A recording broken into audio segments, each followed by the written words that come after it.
आज 18 अप्रैल को हम तेलंगाना में 17 पार्लियामेंट कॉन्स्टिट्यूंसीज़ के लिए नोटिफिकेशन जारी कर दिया गया है। आज 3 बजे तक 48 नॉमिनेशन फाइल हुए, उसमें 42 कैंडिडेट्स हैं। मतलब कुछ लोगों ने दूसरा तीसरा नॉमिनेशन पेपर भी डाला है। नॉमिनेशन पीसफुली चले, इसके लिए सारी अरेंजमेंट्स की गई हैं। सिक्योरिटी प्रॉपर, कोई अगर आ रहा है तो एक रास्ते से आए, दूसरे रास्ते से जाए, ताकि एक आने वाले और जाने वाले का आपस में क्लैश या आमना सामना ना हो, इस तरह के अरेंजमेंट्स किए गए हैं। आरओ के चैम्बर में प्रॉपर स्क्रूटनी के लिए स्टाफ को रखा गया है। घड़ी रखा गया है सो दैट किसी में ये डाउट ना रहे कि कौन सी घड़ी के हिसाब से 3 बजे।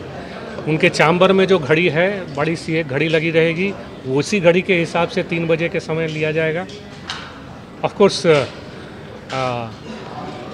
कैंडिडेट्स को हम लोगों ने हिदायत दी है कि नॉमिनेशन फॉर्म को अच्छी तरीके से भरें। उसी तरीके से एफिडेविट को भी अच्छी तरीके से भरें, किसी भी कॉलम को खाली ना छोड़ें। एफिडेविट में हर पेज पे खुद भी साइन करें और अपने नोटरी का भी सिग्नेचर लें। फ़ोटोग्राफ, जैसा कि आयोग ने स्पेसिफिकेशंस दिया है, उसके हिसाब से stamp size 2 centimetre by 2.5 centimetre का फ़ोटोग्राफ दिया जाए। उसमें कोई यूनिफॉर्म नहीं होना चाहिए, कोई कैप नहीं होना चाहिए। कलर दे सकते हैं, ब्लैक एंड वाइट भी दे सकते हैं। इस तरह के फ़ोटोग्राफ देने से सबका एक तरीके का आएगा। लास्ट टाइम हम लोगों को कुछ जगह में ये प्रॉब्लम आई थी, कुछ लोगों ने पुराने फ़ोटोग्राफ्स दे दिए थे, या फिर दूर से फ़ोटोग्राफ दिया गया था जिसमें चेहरा ठीक से नहीं दिखाई दे रहा था। तो इस तरह की प्रॉब्लम्स ना आए, इसलिए इस तरह की चीज़ें दी गई हैं। हम लोगों ने एक हेल्प डेस्क भी बनाया है आरओ ऑफिस के बाहर, तो किसी कैंडिडेट को हेल्प चाहिए तो वो हेल्प डेस्क को भी यूज़ कर सकता है। इसके अलावा बाकी अरेंजमेंट्स ईवीएम की हैं या पोलिंग स्टेशन की हैं या फिर स्टाफ की हैं, ये सारे अरेंजमेंट्स चल रहे हैं। तो हम लोग रेडी हैं और 25 तारीख लास्ट डे है नॉमिनेशन का। 26 तारीख स्क्रूटनी होगी और 29 तारीख तक विड्रॉल किया जा सकता है। 29 के बाद उसी दिन शाम को final list of candidates validly nominated दिया जाएगा और उसके बेसिस पे बैलेट पेपर्स बनाया जाएगा और आगे की कार्रवाई उसके बेसिस पे होगी। हैदराबाद शहर के वोटर लिस्ट में नाम होना ज़रूरी है, इसीलिए हम लोग बार बार ये चीज़ बोलते रहे हैं कि आप अभी ही चेक कर लीजिए कि आपका नाम वोटर लिस्ट में है कि नहीं है। आपका नाम जिस पोलिंग स्टेशन में होगा आप उसी पोलिंग स्टेशन में जा सकते हैं। अगर किसी कारणवश आपका एपिक कार्ड गुम हो गया है, आपके पास एपिक कार्ड नहीं है, तो आप आयोग द्वारा दिए गए 12 और जो फ़ोटो आइडेंटिटी कार्ड्स हैं उसमें से किसी एक कार्ड को लेके जा सकते हैं। लेकिन आपका नाम वहाँ पर इलेक्टोरल रोल में होना ज़रूरी है। जैसे कि मैंने अभी प्रेस कॉन्फ्रेंस में डिटेल में बताया था, पिछले 2 साल में 2022 से अभी तक हम लोगों ने बहुत कार्रवाई की है। इसमें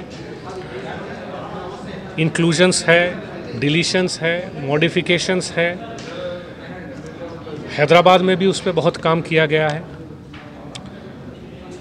हर स्टेज में इलेक्टोरल रजिस्ट्रेशन ऑफिसर ने पॉलिटिकल पार्टीज़ के साथ हर वीक मीटिंग किया है। उनको list of inclusions, list of deletions, list of modifications दिया है। उनके तरफ से जो कंप्लेंट्स आए थे उन पे डिटेल में जांच की गई है, उसके बेसिस पे भी कई डिलीशंस हुए हैं।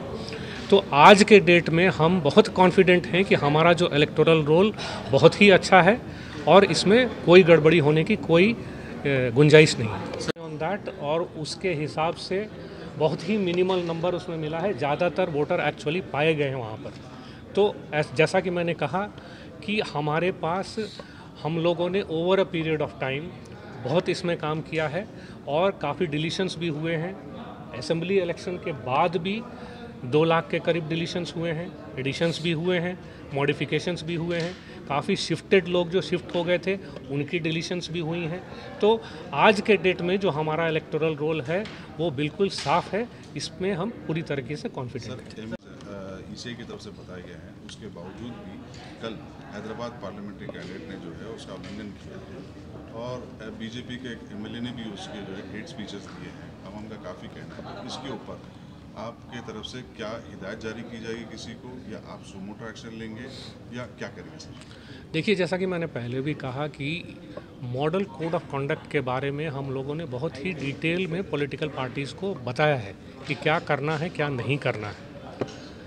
इसके बावजूद कंप्लेंट्स आ रही हैं। हम हर कंप्लेंट पे बहुत ही सीरियसली इंक्वायरी कर रहे हैं, एक्शन ले रहे हैं और ये करते रहेंगे। पुलिस को भी, हमारे टीम्स को भी हिदायत दी गई है कि इस तरह की चीज़ को जहाँ भी पाया जाए उसमें इमीडिएटली एक्शन लिया जाएगा, तो ये जारी रहेगा।